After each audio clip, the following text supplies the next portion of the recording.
All right, everybody, welcome to Afterworld, The Age of Tomorrow. This is just going to be a video where I play through the entire game, which is not very long, to be honest, and we just give a little bit of commentary and kind of fill in some details here for those that don't want to play this extremely laggy game. At least for me, it was very laggy for themselves. One of the more important things that I can think for us to start with here are the show notes, but first they open you up on this menu here where you get to kind of do a player select thing. It honestly doesn't matter what you select here. I think this is more of a way for them to show off the details of different looks. It doesn't matter which one you pick here during the various cutscenes throughout the game. The characters that are in those are preloaded and always different. So yeah, you work through a bunch of little characters here. There's a total of 50 of them. I think mostly this was just an excuse for them to be able to show off all these little like cheeky descriptions that they give out here. It's a pretty typical Balenciaga show. This is stuff that we're all pretty familiar with. The big standout, of course, is this armor stuff that looks absolutely wild with most of these pictures, or most of these outfits rather. So yeah, at any point you can press the space bar here to move forward. The game opens pretty typical like video game trope, the way that it's opening, where it's like, oh, your character is like waking up and someone is alerting you that it's like time to rise. No real character development, not really much of a story here. We see the world map, and we see this path that the character will end up walking through the 10 to 15 minutes of playthrough here. Again, the vast majority of this is to show off the clothes, but there's a couple of interesting things in here that I think are worth us taking time to look at. So you open up in zone 1 and you're in what seems to be like a futuristic Balenciaga store.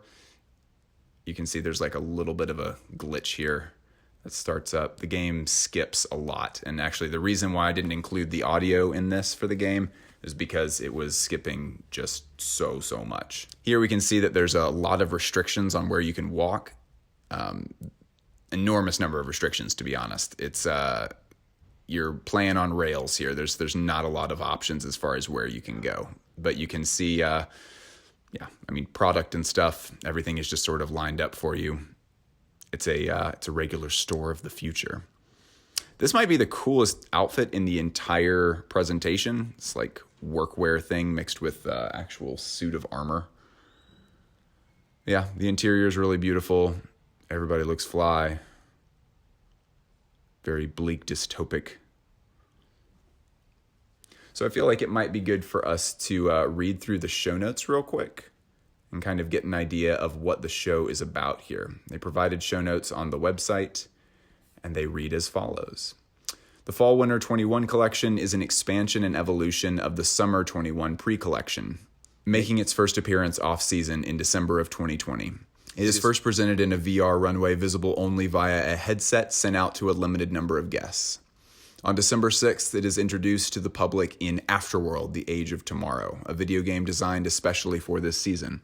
The game and the collection imagine a near future in which clothing is meant to transform over many years. Treatments tease out the aging process of materials, emphasizing the idea of wearing something for decades or repurposing it forever. In Afterworld, each player chooses an avatar and takes on a hero's journey set in the year 2031. A store exit leads to busy street and further on a dark forest from which a secret rave is going on. Beyond that is a mountain, atop which waits a surprise, once the player completes some challenges. Throughout the game, other avatars wear the Balenciaga Fall 2021 collection. Suits and coats are made to be worn anywhere. Tailored suits made in t-shirt jersey are stone-washed and pre-stretched to look worn and are extra comfortable. Other pre-crinkled tailored suits don't even need an iron. Super destroyed suits show a loving amount of wear already. Performance tailoring is made from mesh-lined stretch materials suitable for hiking, cycling, or anything. In the future, a garment that appears to serve one function may serve another. Seeing a certain material will be reinterpreted for new uses. A satin trench is not a coat, but a party dress. Jeans layered over pants and sweats showing a boxer short waistband are actually each a single item. As animal fur is no longer appropriate for people to buy new, a puffer is embroidered with recycled fabric that was laser cut to mimic the movement of a fur jacket. Many products are remade to perform new functions, like a blanket that becomes a coat or a hooded cape. A transformer parker with large exterior pockets also acts as a functional duffel bag.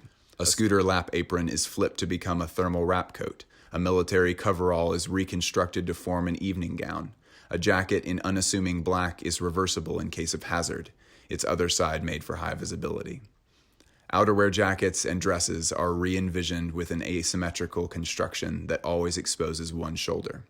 The imbalanced volume and a suggestion of skin infuses tough, vintage, or sporty styles with an attitude of casual elegance. Shirts, dresses, and pants are patched onto other garments, creating an effect of an item being held up in front of the wearer in a moment of indecision. This is Bliss again. That's extremely cool.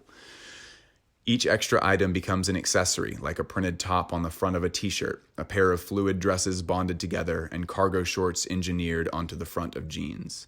Speculating that fashion is a modern-day armor worn to protect against the elements or judgment, Elizabethan armor made in the exact same way it was centuries ago appears in a new allegoric context, as if destined for a modern-day Joan of Arc. The hinged, meticulously hammered metal suit evokes a far and unimaginable future by invoking a far and long-forgotten past. Like armor on another scale, silver sequined items resemble dragon skin or a tangle of icicles, at once hard and delicate. NASA logos from disparate eras suggest retro astronaut wear from a time before mass space travel, repurposed into futuristic outerwear. Gaming champion uniforms feature, among other logos, that of the PlayStation 5, launched in November of 2020. A standard collegiate sweatshirt reads "free," alluding to an advanced state of mind and the importance of freedom in future societies. Another t-shirt asks the wearer to be taken to a Balenciaga store if lost. Other shirts offer information about circular fashion and closing the clothing waist loop. Chevalier boots, pumps, and derby shoes are made in the style of armor from 4 centuries ago, reimagined in a lacquered material much lighter than the traditional steel. The 3D pump, an innovation in durability, represents a wearable product that is fully 3D printed. The flip shoe is a flat flip-flop that is worn by folding one section forward and attaching it between the toes. Alien-shaped anatomic sunglasses shield the face in extreme proportions, while the fluffy cat style is covered in sustainable faux fur. End quote.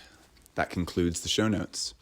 So as we're walking around out here, we're pretty clearly in a future New York City. The most striking thing out here is the ads that we're seeing. A lot of stuff for like, it's pretty clear that the earth is not doing so hot, and that we're trying to bring back animals, and that we are having to artificially grow plants now, and that they're trying to really sell you on the idea of pre-grown natural things.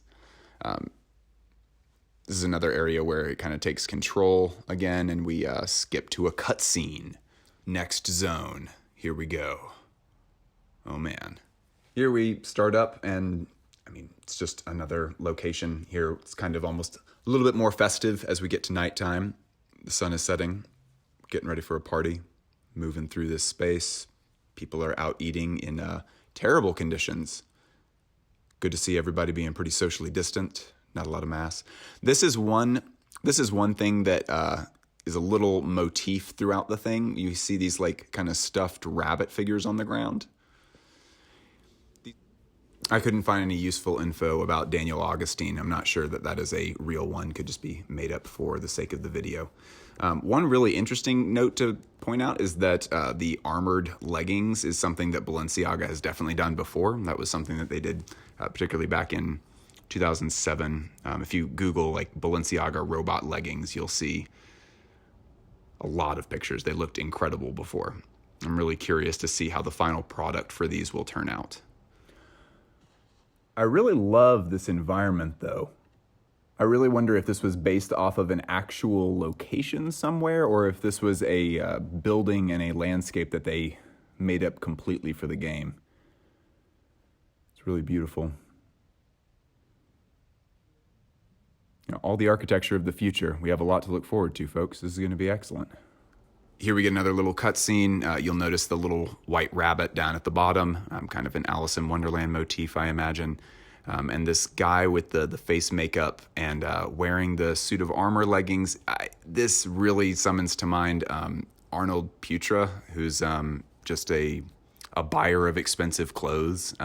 You may know him as the baby spine handbag guy from about a year ago. He showed up to a Vetements show one time wearing a full suit of armor and very similar makeup to this. The GND refers to the Green New Deal, and this is just an environmental statement that this is not a sufficient help for our wearying planet. Tea Party, December, 100% guaranteed. If we zoom in a little bit here, we can see Third Dimension Game B Productions. I personally couldn't find anything about Third Dimension Game B Production. Like, I thought maybe that would be like the production studio that made the game or something, but I honestly, I mean, if they do exist, I couldn't find anything about them. Not sure we can really pick up a cohesive message with these other posters. It's just kind of meant to be the way that things actually are in New York City and most major metropolitan cities, where they're trying to advertise stuff, but things get ripped down. Things get shit down. Things get ripped down and stuff gets drawn over, and it's just that kind of hectic public advertising game.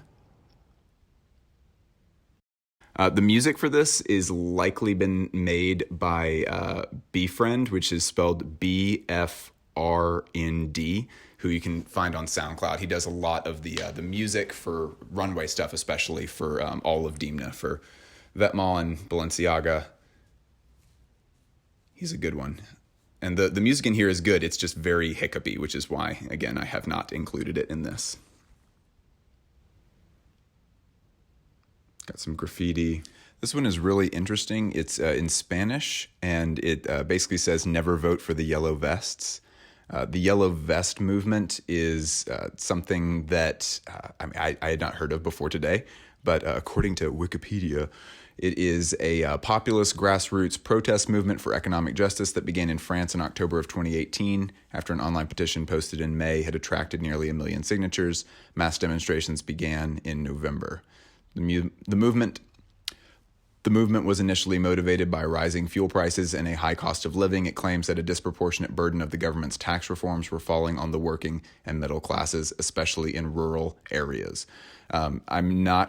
Because I've just learned about this movement, I'm not going to try to give any in-depth interpretation of what Dimna's statement here is actually saying, but I'm sure we can get in the comments a lot of people who can sort of fill us in on kind of the nuances of this thing here. I have ventured into political things that I didn't know about before, and it didn't go super well. So to prevent from making an ass of myself, we're just going to let somebody in the comments fill us in on that one. And again, the landscape that they've made here is pretty compelling. It's just that you can't walk anywhere. It's kind of interesting. You can't even turn your character around. You can go in reverse. You can walk backwards. More little references to these cutesy little stuffed animal things, but you can't turn your character to face backwards. You get hit with, you get blocked. This advertisement is maybe my favorite. This is the B834. Just one of our fleet of over 200,000 pollinator drones working together with honeybees to keep food on your table.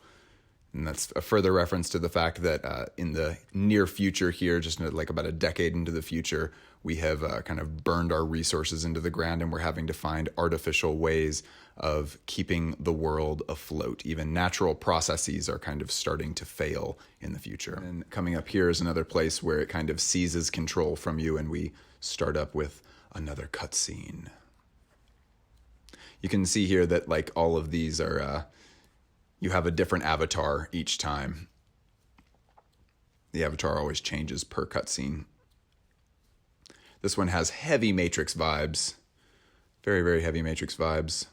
We're clearly going to this tea party that was referenced earlier by the Arnold Putra avatar.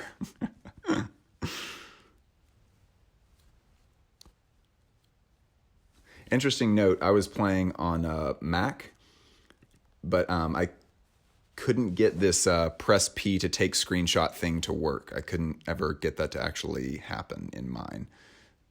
Not a huge deal, but another thing to note is that you have this timer up here.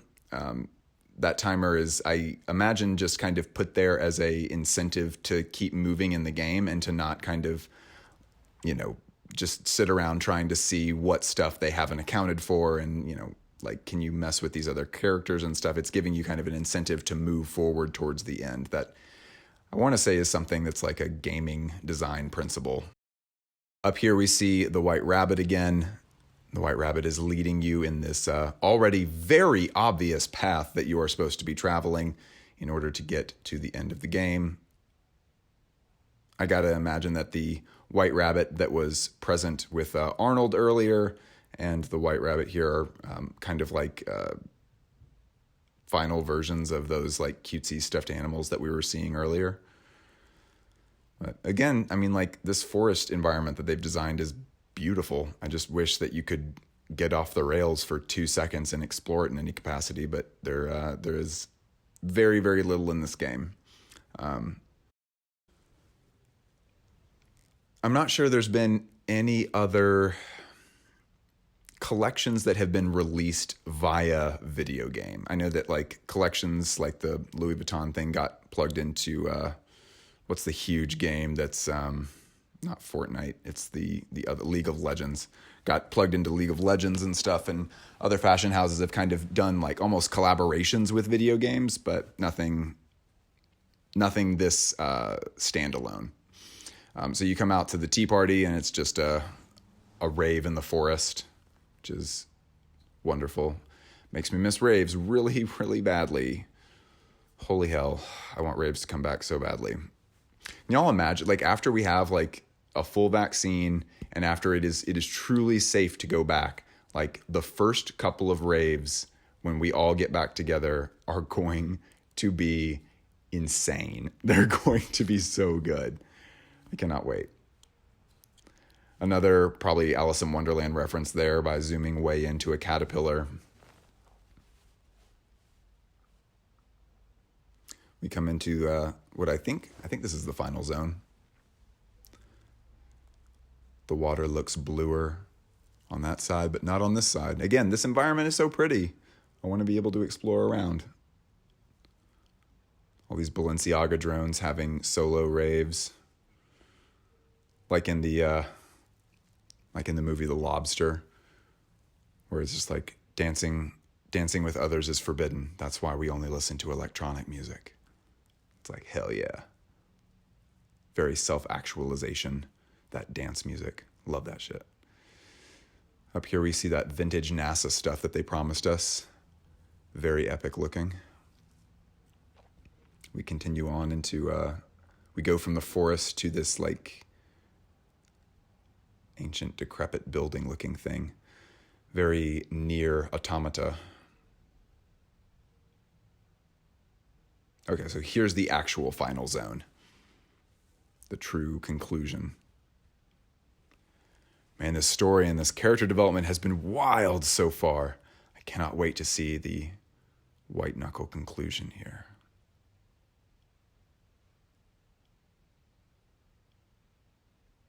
Coming up into this chamber, you can see the light shining out onto what appears to be a sword in a stone. It's like this whole chamber was built for this moment. Oh man, good thing these lights are really filling us in on where to go. Otherwise, I would just have no idea. Where am I meant to be? What am I meant to do? Yeah, and again, you can't venture off the path at all. You can go nowhere but where they want you to go. And then the game kind of takes control here.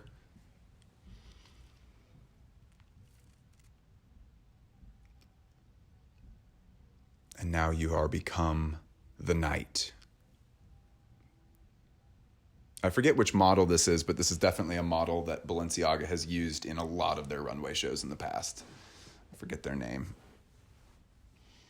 Pull the sword out, a new path opens up. You're able to continue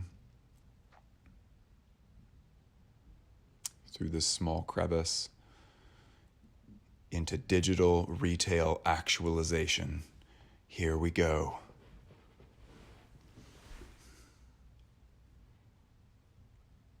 Last time I'll say it.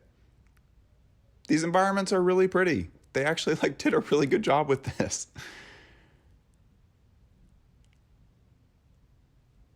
I'm excited to see where this goes. If they kind of consider this to be a success and if they move this forward into games in the future. We see the last look that we see is someone wearing the free shirt or the free sweatshirt.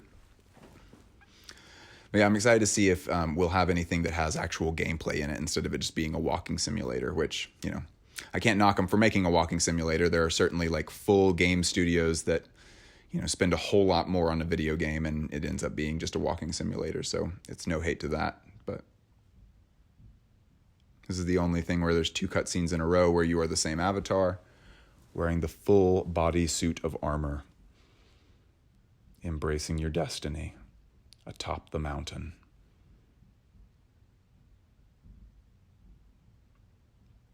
Just Simba Gasalia. That joke probably would have been better if I could actually pronounce Demna's last name, huh? That would be great. So we have a little cinematic closeout here. And all the lagginess in the game is very much on purpose. It's the same every time I've played it. Then you lose control of the game. You don't get to control what's happening right here at all. It's just a replica of meditation apps like Calm, where they're trying to do breathing exercises with you, kind of encouraging internet users to take a second to pay attention to your actual body, which is often a very much needed thing.